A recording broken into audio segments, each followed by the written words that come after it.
আপাতত যে দেখতে পাচ্ছি ভোটের রেজাল্ট বেরোনোর পর তৃণমূলের সমস্ত লোকজনের রাগ গিয়ে পড়েছে অভিষেক ব্যানার্জির বিরুদ্ধে। অভিষেক ব্যানার্জি যে কর্পোরেট স্টাইলে পার্টিটা চালিয়েছেন এবং তার সাথে দেখা করতে গেলে একজন বিধায়ককে পর্যন্ত ঘন্টার পর ঘন্টা বাইরে প্লাস্টিকের চেয়ারে বসে থাকতে হতো, একদম পুরো কর্পোরেট স্টাইলে। মানে বাকি আমি এটা বাইরে সবাই জানে, আমিও বহুবার বলেছি, এটা তৃণমূল একটা কর্পোরেট পার্টি হয়ে গেছিলো, যে ব্যানার্জি পরিবারের পার্টি, ব্যানার্জি পরিবারের কোম্পানি, পার্টি বলা ভুল, ব্যানার্জি পরিবারের কোম্পানি, বাকি সমস্ত মানে নেতা কর্মীরা হচ্ছে তার চাকর বাকর আর কি। এটা সবাই এখন তো প্রকাশ্যে বলছে, তো আমি বহুদিন থেকে বলে আসছি যে পার্টিটা ওই জায়গায় চলে গেছে। অবভিয়াসলি এখন তারা সবাই মুখ খুলছে এবং এটাও সবাই বলছে যে যদি বিজেপি এখন খুলে দেয় দরজা তাহলে তৃণমূলের একটা বিধায়কও অবশিষ্ট থাকবে না, উইচ ইজ এক্সপেক্টেড। কিন্তু বিজেপি খুলবে না, কারণ বিজেপি আর এইসব অপরচুনিস্ট বিধায়ক চায় না।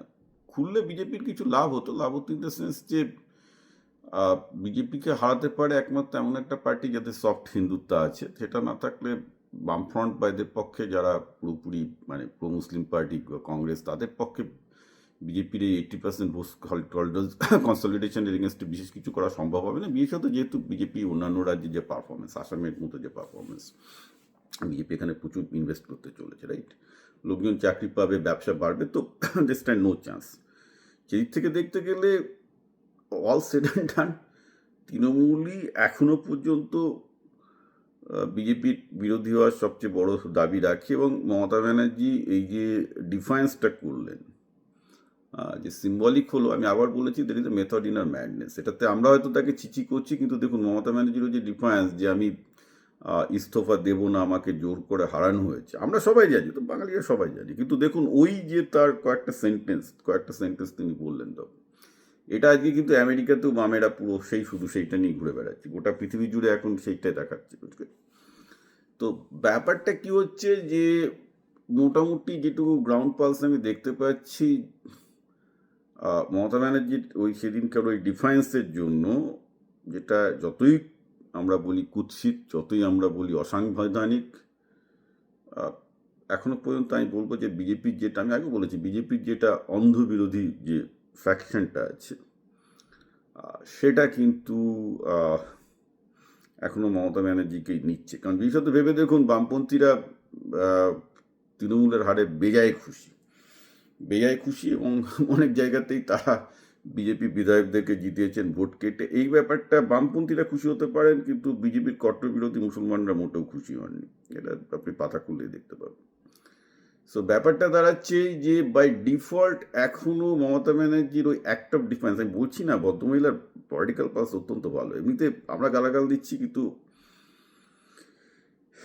ওই অ্যাক্ট অফ ডিফেন্সের জন্য কিন্তু দেখা যাচ্ছে এখনও তিনি বাংলার মুসলমানদের মধ্যে প্রিয় হয়ে গেলেন। কারণ আজকে ওই তার অ্যাক্ট অফ ডিফেন্সের জন্য, তার ওই প্রেস কনফারেন্সটার জন্য গোটা বিশ্বে জেনে যাচ্ছে যে 3 মিলিয়ন মুসলমানের নাম বাদ দেওয়া হয়েছে, ঠিক আছে? She become the registration. কারণ একটা জিনিস হচ্ছে যে পলিটিক্স একটা কিন্তু অভিনয়, একটা রিয়ালিটি শো।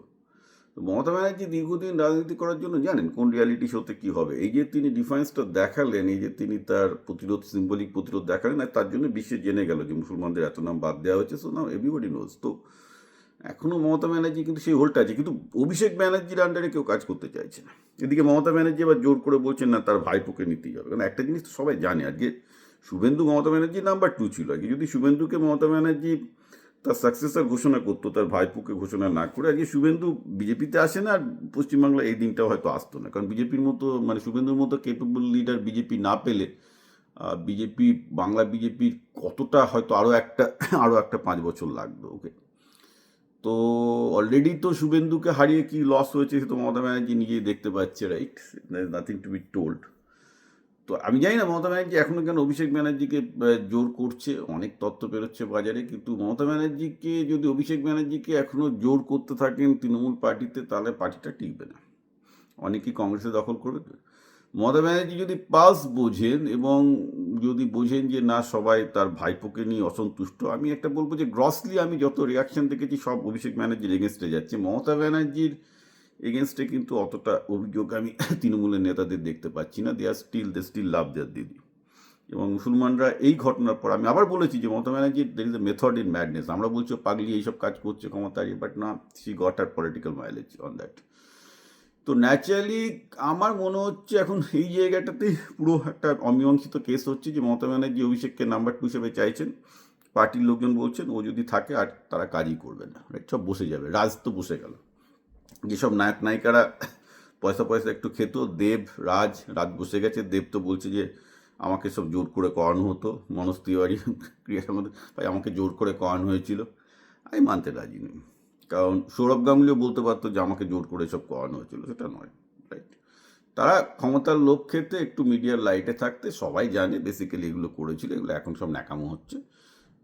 কবির সুমন আমাকে তো জোর করে করানো হয়েছিল, মানে অ্যাজ ইট লাইক সবাইকে জোর করে ইচ্ছা করে সব আমুল খাওয়ানো হয়েছিল, তাই তারা আমুল দুধ খাচ্ছিলেন, মানে সব ন্যাকামোর সব ইয়ে আছে।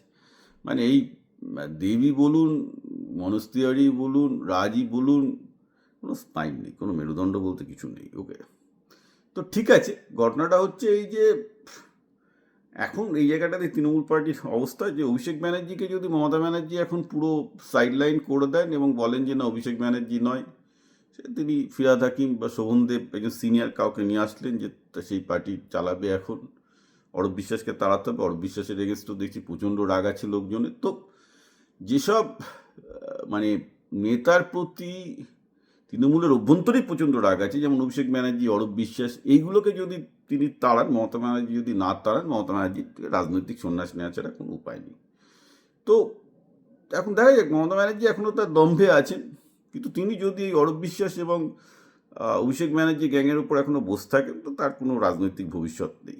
সেক্ষেত্রে বাংলায় বিরোধী রাজনীতি অন্য খাতে বসবে। আমি এখনও বলবো বাংলায় বিরোধী রাজনীতি করার মতো অবস্থায় মমতা ব্যানার্জি এবং তার পার্টি আছেন, প্রোভাইডেড অভিষেক ব্যানার্জি এবং অরূপ বিশ্বাস এবার যাদের প্রতি তৃণমূলের নেতাকর্মীদের ক্ষোভ ছিল তাকে সরাতে হবে, না হলে they will be simply vanish.